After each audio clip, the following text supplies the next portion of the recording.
Hello everyone, कैसे हैं आप सभी। उम्मीद करता हूं सभी स्वस्थ होंगे, मस्त होंगे और आपकी पढ़ाई भी सुचारू रूप से चल रही होगी। अब प्यारे बच्चों, जिन बच्चों की पढ़ाई सुचारू रूप से चल रही थी वो तो कह सकते हैं कि हाँ सर, हम हिंदी में 100% ला सकते हैं।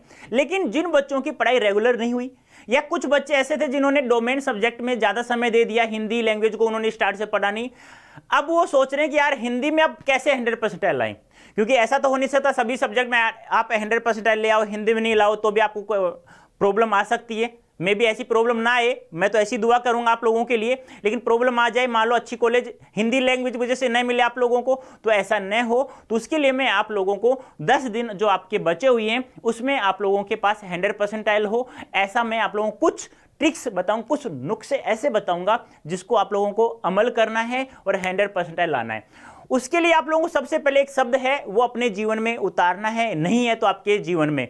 वो क्या है? वो है धैर्य। यदि जिस बच्चे के पास धैर्य नहीं है, जिन्होंने धैर्य नहीं रखा है, जिन्होंने हिंदी को अच्छे से पढ़ भी लिया ना, तो भी वो 100% नहीं ला सकता। कहा जाता है ना, मन के हारे हार, मन के जीते जीत। यानी जो इंसान मन से हार गया वो कभी भी जीत नहीं सकता, वो कभी जीवन में सफलता प्राप्त कर ही नहीं सकता। आप लोगों को हमेशा धैर्य रखना है और मन को कभी कमजोर नहीं पड़ने देना है। क्योंकि जब तक मैं हूं, आपको पता है ना, मैंने आपको विश्वास दिलाया था ना कि मैं आपको, यदि कुछ बच्चे डोमेन सब्जेक्ट में ज़्यादा समय दे रहे हैं तो अंतिम समय में मैं स्ट्रेटेजी ऐसी बताऊंगा आप लोगों को कि आप लोग है ना उसे अच्छे से उन अमल करें उन टॉपिक्स का, और आप लोग 100% प्राप्त कर सकते हैं। अब उसके लिए आप लोग इन 10 दिनों में क्या आप लोग 100% ला सकते हैं? तो बेटा ला सकते हैं। जो समझा रहा हूं, जो बता रहा हूं, उसको ध्यान से सुनना है और आपको उनका प्रयोग करना है। देखो, सबसे पहले मैं आप लोगों को कार्य बता रहा हूं कि आप लोगों का कार्य क्या क्या रहेगा। सबसे पहली बात, मैंने एक मंजिल बैच करवाया है। इस मंजिल बैच की जितनी भी क्लासेस हैं यूट्यूब पे मिलेगा। ये मंजिल बैच की जितनी भी क्लासेस हैं आपको डबल स्पीड करके देखनी है। ज़्यादा नहीं है, मैक्सिमम 20-22 क्लासें हैं, और डबल स्पीड करोगे ना तो रोजाना 1-1 घंटे की क्लास थी, यानी किसी कोई 40 मिनट की, कोई 50 मिनट की, तो आप लोग मात्र यानी कि 2 डेज में आप लोग इसे कंप्लीट कर सकते हैं। ठीक है। नंबर दूसरी बात, आप लोगों को इसके अलावा और क्या करना है? आप लोगों के पास कोई भी हिंदी की बुक है, कोई भी XYZ, या नहीं है तो भी कोई बात नहीं है। जो टॉपिक मैं लिख रहा हूं वो यूट्यूब पर भी सर्च करके मेरे नाम से आप लोग पढ़ सकते हैं। नंबर 1 सबसे पहला टॉपिक है पर्यायवाची। क्या है? पर्यायवाची। अब मान लो आपके बुक नहीं है, अरे भाई 9 से 12 तक आप लोगों ने पढ़ा है तो हिंदी व्याकरण की बुक होगी, वही पढ़ लो, काफी है आप लोगों के लिए यार। एनसीईआरटी 9 से 12 तक की जो व्याकरण की बुक है वो काफी है आप लोगों के लिए। नंबर 1 पर्यायवाची। अब ये टॉपिक नहीं मिल रहा है तो आप लोग लिखेंगे क्या, कहां पर? यूट्यूब पर पर्यायवाची बाई राजेंद्र सर। मैं आपको उपस्थित हो जाऊंगा वीडियो के साथ में, ध्यान रखना। अब फिर भी आप लोग कहोगे कि सर ऐसा नहीं है, तो ऐसा हो नहीं सकता, इम्पॉसिबल, क्योंकि मैंने प्रत्येक टॉपिक को करवा रखा है बहुत अच्छे से। उसके बाद नंबर 2 है हमारा विलोम शब्द। विलोम शब्द। नंबर 3 है हमारा अनेकार्थक शब्द। ध्यान से सुनना, यह टॉपिक बहुत ही महत्वपूर्ण आप लोगों के लिए। एक समानार्थक शब्द। क्या है? पर्यायवाची, विलोम शब्द, अनेकार्थक, समानार्थक, शब्द युग्म, लोकोक्ति, मुहावरे। लोकोक्ति, मुहावरे।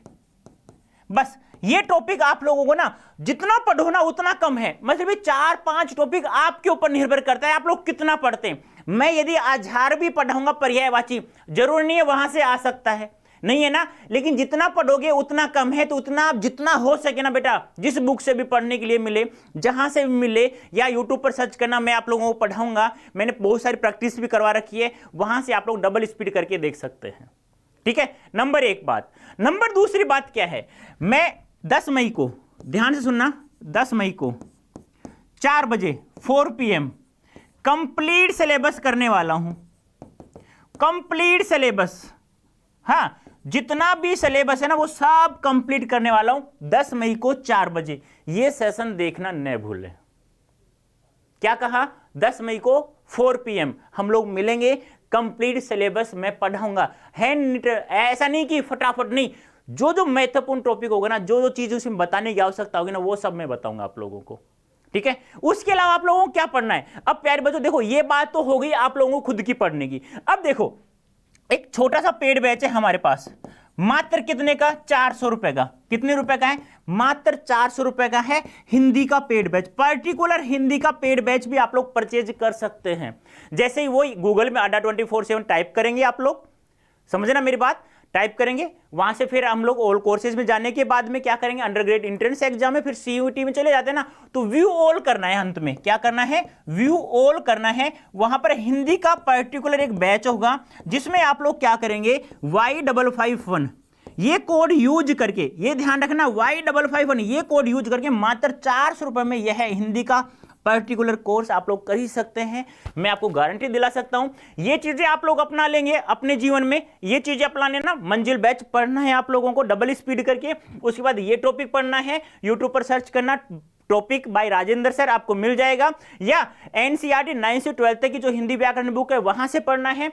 ये टॉपिक पढ़ने के बाद में ये तारीख जो हमारी है 10 मई है, जो 4 बजे हम लोग मिलने वाले हैं कंप्लीट सिलेबस के साथ में। ये आपकी लाइफ में ना, जीवन में, लाइफ में यदि नहीं पढ़ा है हिंदी व्याकरण तो ये सेशन देख लेना।